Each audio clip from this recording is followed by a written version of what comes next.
Assalamualaikum warahmatullahi wabarakatuh. Jumpa lagi bersama saya.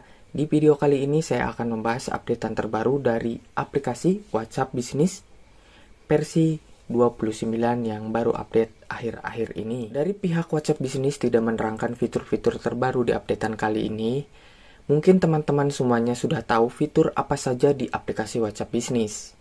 Dan saya mendapatkan info dari teman-teman semua pengguna WhatsApp yang biasa teman-teman gunakan banyak yang beralih ke WhatsApp Business.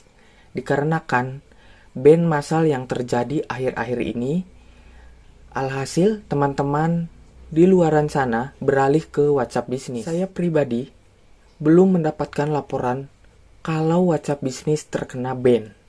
Banyak orang-orang yang menyampaikan mereka beralih ke WhatsApp Business karena WhatsApp Business lebih aman. Silahkan teman-teman coba saja, barangkali teman-teman ingin beralih ke WhatsApp Business dan mencobanya, apakah lebih aman daripada WhatsApp yang biasanya teman-teman gunakan.